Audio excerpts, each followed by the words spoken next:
We are here on the Umatilla homelands. All right, let's go. The Umatilla, the Cayuse, and the Walla Walla people. We are the Plateau people of the Pacific Northwest. Native people are doing everything today modern. We're not just doing traditional things. We are doctors and lawyers. We are artists. I love to snowboard. I love to longboard. I love house music. That was a fast ride. Whoo-wee. We are living in all worlds, and we can show up in our indigenousness to anything as well. My name is Acosia Red Elk. I'm a jingle dancer and a yoga teacher.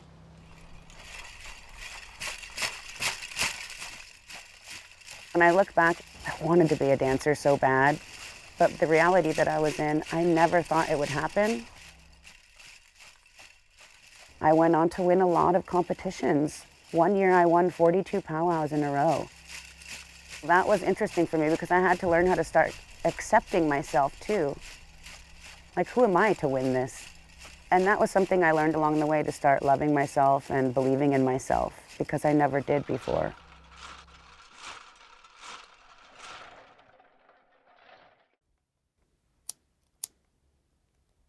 This is Petishwe. It is white fur. Before I like to really start handling my regalia, I always like to smudge. I like to smudge my feet.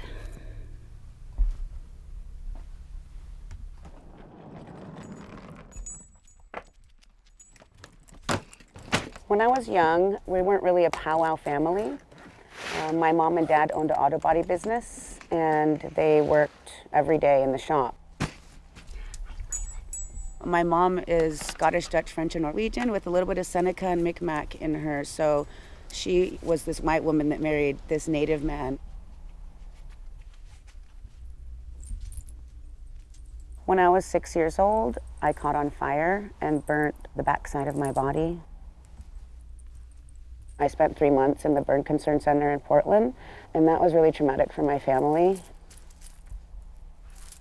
My father started drinking again. And he wasn't able to quit, and he died on my 9th birthday. You know, it just sent me and my siblings into a downward spiral. That just gives me a little more support. And so when I'd go to the powwow, I would watch them dance, and I was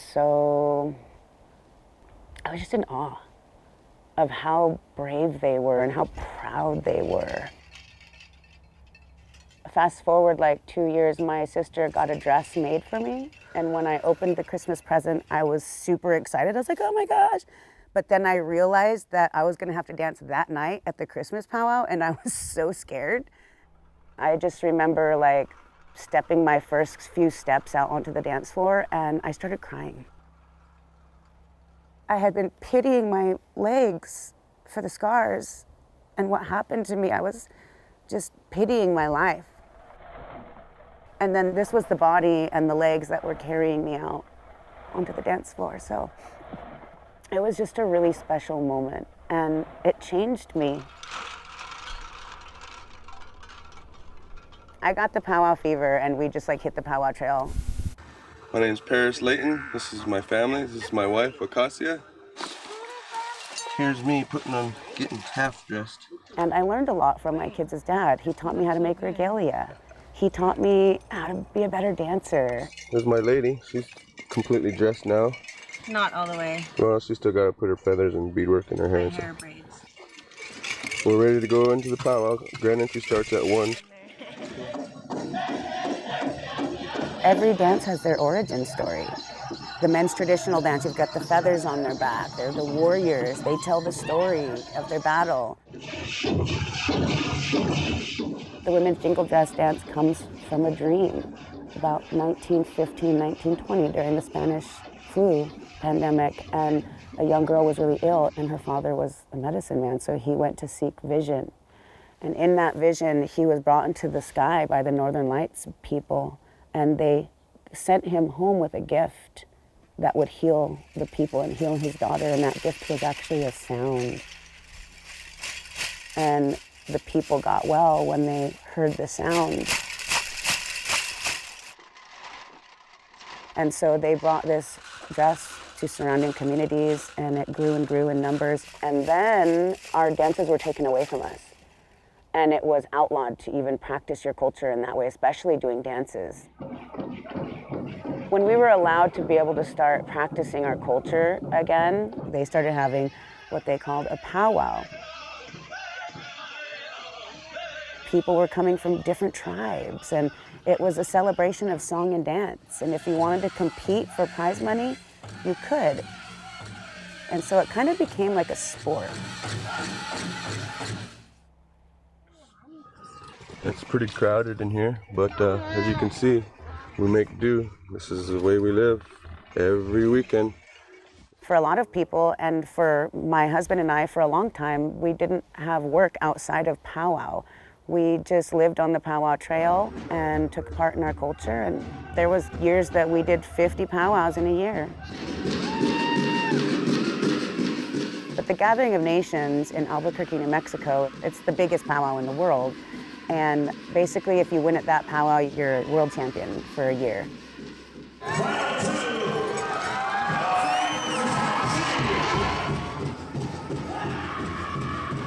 The first time I got first place at that one was like the biggest win that I had ever had. I was 24 years old, and I don't think anybody had won a contest there from my tribe. It's interesting to think about growing up as a half-breed and sometimes feeling like, where do I belong? You're champion right out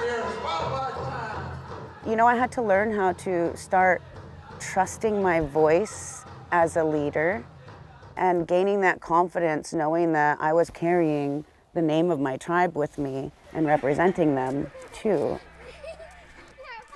Okay, so you guys are all just gonna be looking up this way, and we're just gonna start out with some basic steps, and we're gonna find the beat, and then we're just gonna start moving through the different dance styles. And with that came a lot of girls from our home wanting to become dancers.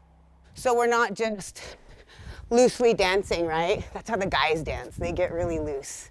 But the women dance like this. They're proud. Look at my chin. They keep their head up, and if they look down and then look back up. And they stay proud. A little bit faster.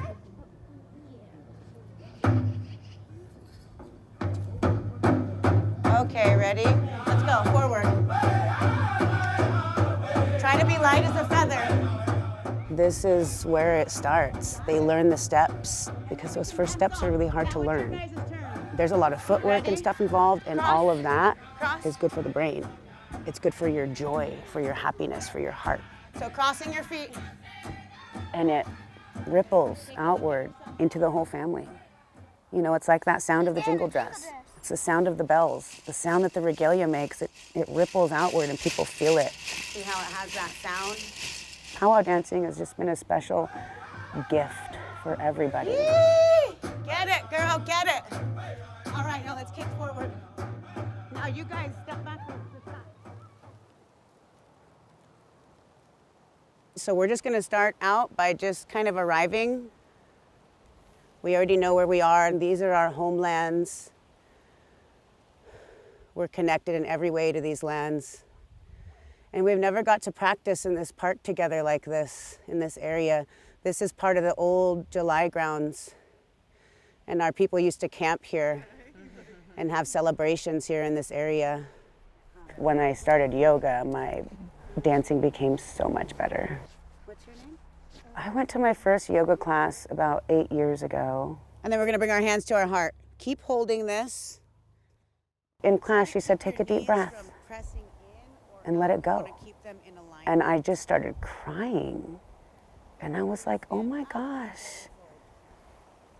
I didn't realize that yoga, I just didn't know. Inhale, arms up. In my mind, I was like, oh my gosh, I have to get certified as soon as possible, because I want to travel around and share this practice with as many Native people as I can so that we can start healing faster.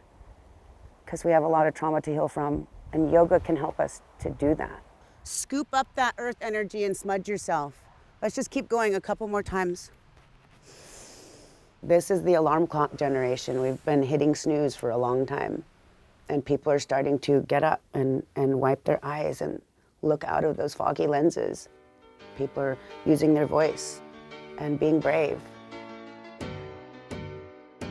Everybody is looking to be a part of something special, something bigger.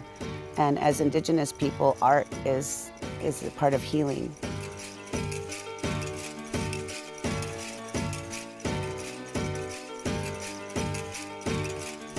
I got to do a collaboration with Superman. He is a hip hop influencer, and that was about 6 years ago. And that really opened the doors for a lot more modern collaborations, contemporary collaborations that I've been a part of.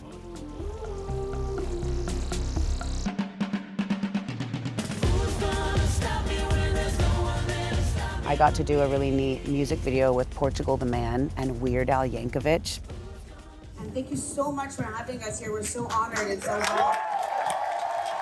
I am a part of Indigenous Enterprise, which is a Native American dance troupe. We got to open a show in New York City for Indigenous Peoples Day. They had built this circle in the middle and nobody even knew we were coming out. It was a lot of younger generation and a lot of them had never seen that type of dancing before. And so it was really neat to be able to know that they were exposed to modern day natives, sharing the beauty of our pizzazz in today's world.